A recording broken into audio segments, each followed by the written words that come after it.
Hello everyone. இந்த வீடியோவில் hydraulic பம்பை பற்றி பார்க்க போகிறோம். ஹைட்ராலிக் பம்ப் அப்படிங்கிறது பார்த்தீங்கன்னா இது ஒரு ரொட்டேட்டிவ் மெக்கானிக் டிவைஸ்னு சொல்லுவோம். இது எதுக்காக யூஸ் பண்ணுறோம்னா ஒரு ஃப்ளூயிடை ஒரு பிளேஸ்லேருந்து இன்னொரு பிளேஸுக்கு மூவ் பண்ணுறதுக்காக இந்த ஹைட்ராலிக் பம்பை யூஸ் பண்ணிருக்கோம். இதில் எனர்ஜி கன்வர்ஷன் பார்த்தீங்கன்னா நம்ம எலக்ட்ரிக் மோட்டர் மூலமாக இந்த பம்பை ரன் பண்ணுறதுக்கு எலக்ட்ரிக் எனர்ஜி கொடுக்குறோம். ஸோ இந்த எலக்ட்ரிக்கல் எனர்ஜி வந்து நம்மளுக்கு ரொட்டேஷன் எனர்ஜியாக ட்ரான்ஸ்ஃபர் ஆகுது. அந்த ரொட்டேஷன் எனர்ஜி தான் வந்து மெக்கானிக் எனர்ஜின்னு சொல்லுவோம். அந்த மெக்கானிக்கல் எனர்ஜி என்ன ஆகுதுன்னா ஃபர்தரா ஹைட்ராலிக் எனர்ஜியா வந்து ட்ரான்ஸ்ஃபர் ஆகும். ஸோ மெயின் ஃபங்க்ஷன் பார்த்தீங்கன்னா அந்த ஃப்ளூயிடுக்கு என்ன பண்றோம், ஒரு ஃப்ளூயிடை ஒரு பிளேஸ்ல இருந்து இன்னொரு பிளேஸுக்கு ட்ரான்ஸ்ஃபர் பண்ணும்போது என்ன ஆகும்னா அந்த ஃப்ளூயிடுக்கு என்ன ஆகுனா ஒரு ஃபோர்ஸ் வந்து கொடுக்குறதா இந்த பம்பு ஃபோர்ஸ் கொடுத்து என்ன ஆகுதுன்னா அங்க இருக்கிற ரெசிஸ்டன்ஸ் ஓவர் கம் பண்ணும். ஸோ அதனால என்ன ஆகும்னா ஒரு பிளேஸ்ல இன்னொரு பிளேஸுக்கு ஃப்ளூயிட் வந்து மூவ் ஆயிட்டு இருக்கும். What are the main classification of pump பார்த்தீங்கன்னா positive displacement pump, non positive displacement pump. So இதுக்கு ரெண்டுக்கு என்ன டிஃபரன்ஸ் அப்படிங்கிறத பார்த்துருவோம். ஃபர்ஸ்ட் பாசிட்டிவ் டிஸ்பிளேஸ் பம்ப் அப்படிங்கும்போது என்ன ஆகும்னா இந்த இடத்துல ஃபிக்ஸ்ட் அமௌண்ட் ஆஃப் ஃப்ளூயிட் வந்து டிரான்ஸ்போர்ட் ஆயிட்டு இருக்கு ஒவ்வொரு சைக்கிளுக்கும். நான் பாசிட்டிவ் டிஸ்பிளேஸ்மெண்ட் பம்ப்ல இதுல வந்து ஃபிக்ஸ்ட் அமௌண்ட் ஆஃப் ஃப்ளூயிட் வந்து டிரான்ஸ்போர்ட் பண்ண முடியாது. அண்ட் தென் பார்த்தீங்கன்னா நான் பாசிட்டிவ் டிஸ்பிளேஸ்மெண்ட் பம்புக்கு எக்ஸாம்பிள் வந்து சென்ட்ரிகல் பம்ப் சொல்லலாம். பாசிட்டிவ் டிஸ்பிளேஸ்மெண்ட் பம்புக்கு எக்ஸாம்பிள் பார்த்தீங்கன்னா ரெசிப்ரோகேட்டிங் பம்ப் சொல்லலாம். Flow characteristics பார்த்தீங்கன்னா in positive displacement pumpல they provide a constant flow rate regardless of the discharging pressure. நார்மலா வந்து இதுல கான்ஸ்டன்ட் ஃப்ளோ ரேட் இருக்கும். ஃப்ளோ ரேட் எப்பவுமே வந்து கான்ஸ்டன்டா போயிட்டு இருக்கும்.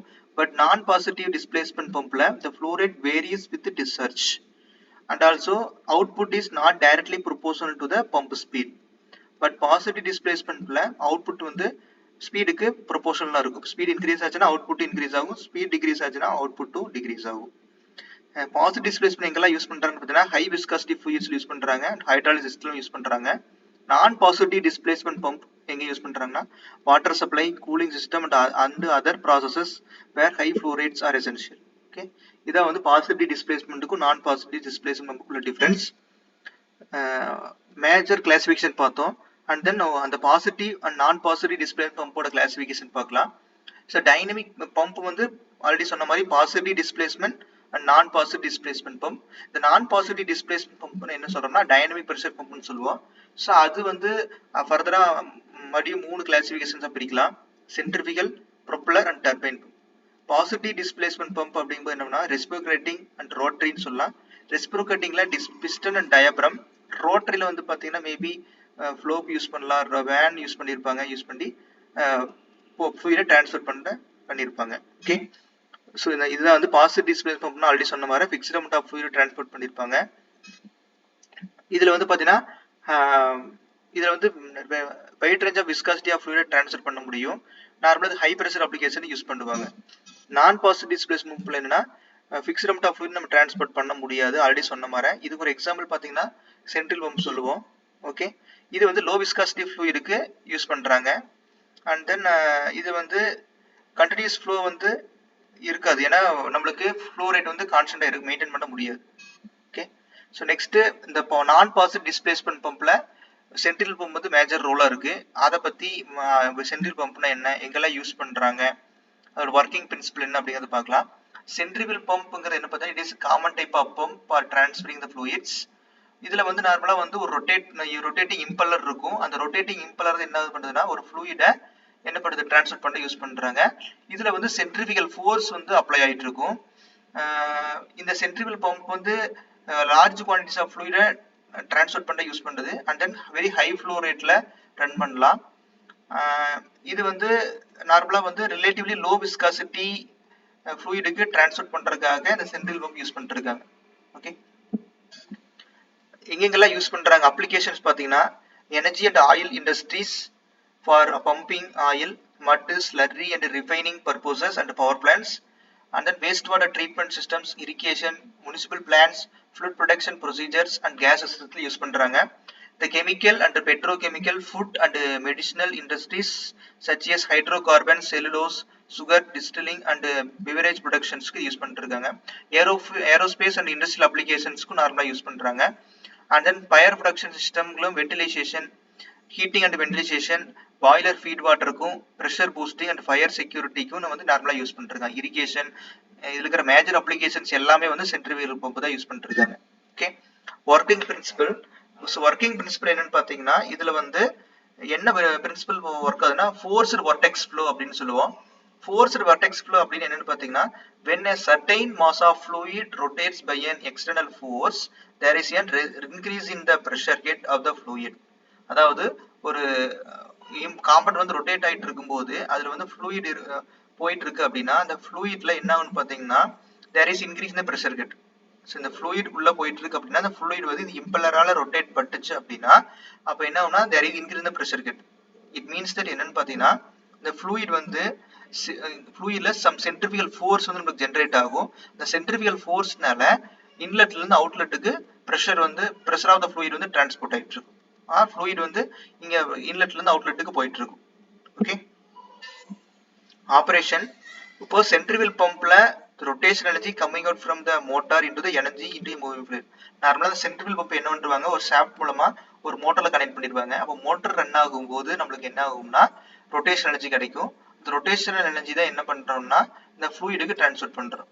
ஸோ அப்போ இங்க எனர்ஜி டிரான்ஸ்ஃபருக்கு டூ மேஜர் காம்பனன்ட்ஸ் வந்து யூஸ் பண்ணிருக்கோம். ஒன்னு இம்பெல்லர், இன்னொன்று வந்து கேசிங். ஓகே, இம்பெல்லருங்கிறது வந்து ரொட்டேட்டிங் பார்ட்டு, இந்த கேசிங்ங்கிறது என்ன பார்த்தீங்கன்னா ஏர்டைட் பார்த்து impeller surround பண்ணிருக்கும். ஓகேவா? இப்போ fluid in a centrifugal pump enters the casing, falls on the impeller vanes at the impeller eye and rotates radially outward until it exits the impeller through the diffuser of the casing. இதுல பாத்தீங்கன்னா தெரியும் டயகிராம்ல. So இந்த இடத்துல வந்து பாத்தீங்கன்னா இம்பெல்லர்ல என்ன ஆகும்னா இந்த சென்டர் ஆஃப் த ஐல இருந்து என்ன ஆகும்னா ஃப்ளூயிட் உள்ள வந்துட்டு இருக்கும். வரும்போது அந்த கேசிங் ஃபுல்லா இருக்கும். இப்போ இம்பெல்லர் ரொட்டேட் ஆகும்போது நம்மளுக்கு என்ன ஆகும்னு பாத்தீங்கன்னா அந்த ஃப்ளூயிடுக்கு சம் ஃபோர்ஸ் ஜெனரேட் ஆகும். தட் இஸ் சென்ட்ரிபிகல் ஃபோர்ஸ்னு சொல்லுவோம். Due to centrifugal force the fluid என்ன ஆகும்னு பாத்தீங்கன்னா இன்லெட்ல இருந்து அவுட்லெட்டுக்கு டிரான்ஸ்போர்ட் ஆயிட்டு இருக்கும். இதுதான் வந்து ஆபரேட்டிங் பிரின்சிபல். ஓகே, இது இந்த டயகிராமையும் யூஸ் பண்ணி நம்ம எக்ஸ்பிளைன் பண்ணலாம். ஸோ ஃபர்ஸ்ட் வந்து பாத்தீங்கன்னா இங்க ஸ்ட்ரெயினர் இருக்கும். இந்த ஸ்ட்ரெயினர்ல ஃபர்ஸ்ட் வாட்டர் உள்ள வந்துட்டு இருக்கும்போது என்ன ஆகும் பாத்தீங்கன்னா இங்க இருக்க டஸ்ட் பார்ட்டிகல்ஸ் எல்லாம் ரிமூவ் ஆயிரும். அதுக்கப்புறமா ஃபுட் வால்வ்னு சொல்லுவோம். ஸோ இதுவும் வந்து ஃப்ளோவை ரெகுலேட் பண்றதுக்காக தான். ஸோ இந்த ஃப்ளூயிட் வந்து என்னன்னா நெக்ஸ்ட் சக்சன் பைப் வழியா இந்த எய் ஆஃப் த பம்புக்கு வந்துட்டு இருக்கும். ஸோ இந்த சென்டர் ஆஃப் த ஷாஃப்ட்டுக்கு என்ன பண்ணிருக்கோம்னா நம்ம மோட்டர் கனெக்ட் பண்ணிட்டு இருப்போம். மோட்டர் கனெக்ட் பண்ணும்போது இந்த இம்பெல்லர் வந்து ரொட்டேட் ஆகிட்டே இருக்கும். அப்போ இம்பெல்லர் ரொட்டேட் ஆகும்போது இங்க வர ஃப்ளூயிடுக்கு என்ன ஆகும்னு பாத்தீங்கன்னா there is ஃபோர்ஸ் வந்து ஜென்ரேட் ஆக ஆரம்பிக்கும் ஆர் சம் எனர்ஜி கொடுக்க ஆரம்பிக்கும். அதனால என்ன ஆகும்னா இந்த கேசிங்ல வரும்போது நம்மளுக்கு ஃப்ளூயிட் வந்து ஹை ப்ரெஷர் ஹெட்ல வந்துட்டு இருக்கும். ஸோ தட் இந்த டிஸ்சார்ஜ் வால்வ் வழி என்ன ஆகும்னா இந்த வால்வ் ஓப்பன் ஆயிட்டு ஃப்ளூயிட் வந்து நம்ம எங்க எந்த அப்ளிகேஷன் யூஸ் பண்றோமோ அங்க போயிட்டு இருக்கும். ஓகே, இதான் வந்து centrifugal working principal and application. அப்போ அட்வான்டேஜஸ் என்னன்னு பாத்தீங்கன்னா these pumps do not have any drive seal which reduces the leakage complications. These pumps are used to deal with the hazardous fluids. அதுல வந்து பாத்தீங்கன்னா இது வந்து நார்மலா இந்த மேக்னெட்டிக் கப்ளிங் யூஸ் பண்றதுனால it protects from the external pressure இருந்து protect பண்ணிக்கலாம். and there is no chance of heat transfer. Disadvantage என்னன்னு பாத்தீங்கன்னா இது மேக்னெட்டிக் கப்ளிங் இருக்கிறதுனால which causes minimal magnetic resistance, மினிமமா ஒரு மேக்னெட்டிக் ரெசிஸ்டன்ஸ் கிரியேட் ஆக ஆரம்பிக்கும். and intense load implies the possibility of failing in the pump. so இப்போ மேல maybe intense load impliesல என்ன ஆகும்னா there is some forms of fail ஆக ஆரம்பிக்கும். when the pump does not operate for long time, rusting occurs and leads to damage. continuous run பண்ண முடியாது. and then there is chance of overheating. continuous run பண்ணும்போது நம்மளுக்கு overheating ஆகும். Next positive displacement pump, that is reciprocating pump. Reciprocating pump அப்படிங்கிறது ஒரு positive displacement pump. இதுல வந்து reciprocating component use பண்ணிருப்போம், அதாவது பிஸ்டன் ஆர் பிளஞ்சர் யூஸ் பண்ணிருப்போம். இது எதுக்காகன்னு பாத்தீங்கன்னா ஃப்ளூயிட ஒரு ஏரியா இன்னொரு ஏரியாவுக்கு டிரான்ஸ்ஃபர் பண்றதுக்காக. ஸோ இதுலயும் பாத்தீங்கன்னா இந்த ரெசிப்ரோகேட்டிங் பிஸ்டன் என்ன பண்ணும்னா converts the mechanical energy into pressure energy, that is hydraulic எனர்ஜியா கன்வெர்ட் பண்ணும். இப்போ அது reciprocating piston or plunger use பண்ணிருக்கோம்னு சொன்னோம். இது வந்து என்னன்னா ரெசிப்ரோகேட்ஸ் என்ன அப் அண்ட் டவுன் மூவ்மெண்ட்ல பொசிஷன்ல மூவ் ஆயிட்டு இருக்கும். அப்படி மூவ் ஆகும்போது பிஸ்டன் என்ன ஒண்ணு that is BDC bottom dead சென்டர்ல இருந்து டாப் டெட் சென்டருக்கு மூவ் ஆயிட்டு இருக்கும். பாட்டம் சென்டர்ல இருக்கும்போது என்னன்னு பாத்தீங்கன்னா ஃப்ளூயிட சக் பண்ணி நெக்ஸ்ட் எக்ஸ்ட்ரீம் பொசிஷனுக்கு மூவ் ஆகும்போது ஃப்ளூயிட் வந்து டிரான்ஸ்போர்ட் ஆயிட்டு இருக்கும். இப்போ அந்த ரெசிப்ரோகேட்டிங் பம்ப் எங்கெல்லாம் யூஸ் பண்றான்னு பாத்தீங்கன்னா water treatment and then chemical processing and oil and gas ப்ரொடக்ஷனுக்கு யூஸ் பண்ணிட்டு இருக்காங்க. இது வந்து என்ன low flow rate with high ப்ரெஷருக்காக எங்கெல்லாம் தேவைப்படுது அந்த இடத்துல கண்டிப்பா ரெசிப்ரோகேட்டிங் பம்ப் தான் யூஸ் பண்ணுவாங்க. இந்த ரெசிப்ரோகேட்டிங் பம்ப்ல என்னென்ன டைப்ஸ் இருக்குன்னா plunger, diaphragm and piston pumps use பண்றாங்க. ஓகே, இந்த ரெசிப்ரோகேட்டிங் பம்ப் என்ன ஒர்க்கிங் பிரின்சிபல் அப்படின்னா, இது வந்து பாசிட்டிவ் டிஸ்பிளேஸ்மெண்ட் பிரின்சிபல்ல ஒர்க் ஆயிட்டு இருக்கும். அதாவது ஃபிக்ஸ்ட் அமௌண்ட் ஆஃப் ஃப்ளூயிட டிரான்ஸ்போர்ட் பண்ணிட்டு இருக்கும். இதுல reciprocating piston pump contains a piston or plunger. இது வந்து என்ன ஆகும், ஆல்ரெடி சொன்ன மாதிரி பேக் அண்ட் ஃபோர்த்ல மூவ் ஆயிட்டு இருக்கும். ஓகே, இந்த பம்ப் சிலிண்டருக்குள்ள என்ன பண்ணுவோம்னா, பம்ப் சிலிண்டரை சக்ஷன் பைப்போட கனெக்ட் பண்ணிருப்போம். இதுல பாத்தீங்கன்னா தெரியும், இந்த சக்ஷன் பைப்பை இந்த பிஸ்டனோட கனெக்ட் பண்ணிருக்காங்க. அண்ட் தென் டெலிவரி பைப் எங்க கனெக்ட் பண்ணிருக்காங்கன்னா, இந்த இன்லெட் வால்வ், இது வந்து இன்லெட் வால்வ், இது வந்து அவுட்லெட் வால்வ், ரெண்டு வால்வ்லயும் கனெக்ட் பண்ணிட்டு இருப்பாங்க. இது என்னென்ன காம்பனன்ட்ஸ் இருக்குன்னா, suction pipe, delivery pipe, piston cylinder arrangement, connecting rod and crank. Okay, so இதுல இருக்கிற இந்த ரெண்டு வால்வும் பாத்தீங்கன்னா inlet and outlet valve. Inlet and outlet valve பாத்தீங்கன்னா செக் வால்வ்னு சொல்லுவோம். இது வந்து it allow the fluid flow in one direction only. அதாவது இந்த ஃப்ளூயிட் வந்து, இந்த வால்வ் வந்து எப்படின்னா ஒன்லி ஒரு சைடு மட்டும் தான் ஓப்பன் ஆகும். மறுபடியும் ரிட்டர்ன் வந்து நார்மல் பொசிஷன் வரும். பட் ஆனால் ரிவர்ஸ் ஃப்ளோவை அவாய்ட் பண்ணிடும். அப்போ ஒரு டைரக்ஷன் மட்டும் தான் ஓப்பன் ஆகுறதுனால ஃப்ளூயிட் உள்ள போயிட்டு வெளியே போயிடும். ஓகே, இப்போ இதோட ஒர்க்கிங் எப்படின்னு பார்ப்போம். இப்போ வந்து பிஸ்டன் எங்க இருக்குன்னு பாத்தீங்கன்னா இந்த லெஃப்ட் சைடுல இருக்குது. இப்போ என்ன ஆகுதுன்னா, இந்த டைம்ல இருக்கும்போது ஃப்ளூயிட் வந்து இங்க சம்பிள் தான் இருக்கும். இப்போ பிஸ்டன் வந்து என்ன ஆகும்னா, இங்க பாத்தீங்கன்னா தெரியும், இந்த கிராங்க் வந்து ஏங்கிற பொசிஷன்ல இருந்து சீங்கிற பொசிஷனுக்கு மூவ் ஆயிட்டு இருக்கும். அந்த மாதிரி மூவ் ஆயிட்டு இருக்கும்போது என்ன பாத்தீங்கன்னா, தட் இஸ் 180 டிகிரி மூவ் ஆக ஆரம்பிக்கும். அப்போ பிஸ்டன் என்ன ஆகும் பாத்தீங்கன்னா, இந்த சைடு தட் இஸ் இன்லெட் சைட்ல இருந்து, தட் இஸ் லெஃப்ட் சைட்ல இருந்து ரைட் சைட்ல மூவ் ஆக ஆரம்பிக்கும். அப்படி மூவ் ஆகுச்சுன்னா இங்க உள்ள இருக்கிற சிலிண்டருக்குள்ள வேக்கம் கிரியேட் ஆகும். என்ன ஆகும்னா, வேக்கம் கிரியேட் ஆகும் அப்படின்னா, இங்க இருக்கிற ப்ரெஷர் வந்து இங்க இந்த சம்ப்ல இருக்கிற ப்ரெஷரோட வெரி லோ ப்ரெஷரா இருக்கும். அப்ப என்ன ஆகும்னா, ஆட்டோமேட்டிக்கா இந்த ப்ரெஷர் அதிகமா இருக்கிறதுனால, இங்க இருக்கிற ப்ரெஷர் அதிகமா இருக்கிறதுனால இந்த ஃப்ளூயிட் வந்து இங்க இருந்து மூவ் ஆக ஆரம்பிக்கும். மூவ் ஆகும் போது அந்த இன்லெட் வால்வ் வந்து ஓப்பன் ஆயிரும். அப்போ ஃப்ளூயிட் வந்து ஃபுல்லா இங்க ஆக்குபை ஆக ஆரம்பிக்கும். இப்போ ஃபுல்லா இந்த சிலிண்டர் வந்து extreme right hand side move ஆகும்போது ரைட் ஹேண்ட் மூவ் ஆயிருக்கும். இங்க இருக்கிற ஸ்பேஸ் ஃபுல்லாவே என்ன ஆகும்னா ஃப்ளூயிட் ஃபில் ஆயிருக்கும். இப்போ பிஸ்டன் வந்து சீல இருந்து மறுபடியும் ரிட்டர்ன் ஏக்கு வருது. Another 180 degree that is move ஆகும்போது என்ன ஆகும்னா, பிஸ்டன் வந்து ரைட் சைட்ல இருந்து மறுபடியும் லெஃப்ட் சைடுல வந்து மூவ் ஆக ஆரம்பிக்கும். அப்போ ஃப்ளூயிட் உள்ள இருக்கிற சிலிண்டருக்குள்ள இருக்கிற ஃப்ளூயிட் வந்து என்ன ஆகும், சிலிண்டரோட வால்யூம் வந்து குறைய ஆரம்பிக்கும். அதனால ப்ரெஷர் வந்து ரைஸ் ஆக ஆரம்பிக்கும். அப்போ இங்க அந்த சிலிண்டருக்கு இருக்கிற ஃப்ளூயிட ப்ரெஷர் வந்து அதிகமாகுது அப்படின்னா, இங்க இருக்க ப்ரெஷர் கம்மியா இருக்கும். அப்போ இங்க வர்றது வந்து ஃப்ளூயிட் வந்து ஸ்டாப் ஆயிடும். அப்போ இங்க ப்ரெஷர் அதிகமாகறதுனால இந்த டெலிவரி வால்வ் வந்து ஓப்பன் ஆக ஆரம்பிக்கும்.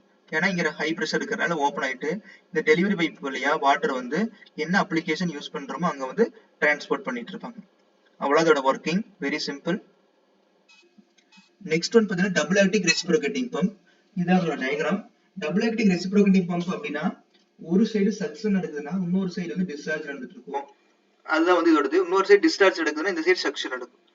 இப்போ பாத்தீங்கன்னா இந்த டயக்ராம் பாத்தீங்கன்னா தெரியும். இப்போ இந்த இடத்துல பிஸ்டன் வந்து இந்த லெஃப்ட் சைடுல இருந்து ரைட் சைடு மூவ் ஆகுது அப்படின்னா, இந்த இடத்துல உள்ள பிஸ்டனுக்கு சிலிண்டருக்குள்ள வேக்கம் கிரியேட் ஆகும். அப்போ இந்த சக்ஷன் வால்வ் S1ங்கிறது வந்து ஓப்பன் ஆயிட்டு இந்த பைப் வழியா ஃப்ளூயிட் வந்து இந்த இருக்கிற ஸ்பேஸ்ல ஃபில் ஆக ஆரம்பிக்கும். அப்போ இது எக்ஸ்ட்ரீம் பொசிஷன் மூவ் ஆயிருச்சு அப்படின்னா, இங்க இருக்கிற ஃப்ளூயிட் ஃபுல்லா ஃபில் ஆயிட்டு நெக்ஸ்ட் பிஸ்டன் வந்து இந்த ரைட் சைடுல இருந்து லெஃப்ட் சைடு மூவ் ஆகும். அப்படி மூவ் ஆச்சுன்னா இங்க இருக்கிற ஃப்ளூயிட் வந்து என்ன ஆகும்னா கம்ப்ரஸ் ஆகி என்ன ஆகும், டெலிவரி பைப்லயே போயிட்டு இருக்கும். இப்போ பிஸ்டன் வந்து ரைட்ல இருந்து லெஃப்ட்ல மூவ் ஆகும்போது பிஸ்டனுக்கு பின்னாடி இன்னொரு சைடு என்ன ஆகும்னா, இந்த வால்வ் இங்க சக்ஷன் வால்வ் 2 ஓப்பன் ஆயிட்டு இங்க இருக்கிற ஃப்ளூயிட் என்ன ஆகும்னா இங்க இருக்கிற ஸ்பேஸ்ல ஃபில் ஆயிடும். ஓகே, ஃபில் ஆயிட்டு நெக்ஸ்ட் இது வந்து ஃபுல்லா இங்க மூவ் ஆயிருச்சுன்னா ஃபுல் ஸ்பேஸ்லயும் ஃப்ளூயிட் வந்து ஃபில் ஆயிட்டு இருக்கும். நெக்ஸ்ட் இந்த பிஸ்டன் வந்து லெஃப்ட்ல இருந்து மறுபடியும் ரைட் மூவ் ஆகும்போது இந்த இடத்துல இந்த சக்ஷன் வால்வ் ஓப்பன் ஆயிட்டு என்ன ஆகும், சக்ஷன் வால்வ் ஓப்பன் ஆகாது, இங்க வேக்கம் கிரியேட் ஆகும். வேக்கம் கிரியேட் ஆகுறதுனால ஃப்ளூயிட் வந்து இந்த வழியா உள்ள வந்துட்டு இருக்கும். அட் தி சேம் டைம் பிஸ்டனுக்கு பின்னாடி என்ன ஆகும்னா இங்க இருக்கிற ஃப்ளூயிட் என்ன ஆகும், கம்ப்ரஸ் ஆயிட்டு டெலிவரி நடந்துட்டு இருக்கும். ஓகே, இப்போ சிம்பிளா சொல்லணும்னா பிஸ்டன் வந்து லெஃப்ட்ல இருந்து ரைட்ல மூவ் ஆச்சு அப்படின்னா ஒரு சைடு வந்து சக்ஷன் நடந்துட்டு இருக்கும், இன்னொரு சைடு வந்து டிஸ்சார்ஜ் நடந்துட்டு இருக்கும். அதே மாதிரி பிஸ்டன் வந்து ரைட்ல இருந்து மறுபடியும் லெஃப்ட்ல மூவ் ஆகுது அப்படின்னா பிஸ்டனுக்கு இந்த சைடு S2ங்கிற வால்வ் ஓப்பன் ஆயிட்டு ஃப்ளூயிட் உள்ள வந்துட்டு இருக்கும். அட் தி சேம் டைம் இங்க டெலிவரி நடந்துட்டு இருக்கும் ஒரு சைடு. ஓகே, இதை வந்து double acting reciprocating pump. Okay, உங்களுக்கு வேற ஏதாவது டவுட் இருக்கு ஏதாவது டாபிக்ல கிளாரிஃபிகேஷன் வேணும்னா கமெண்ட் பண்ணுங்க. தேங்க்யூ.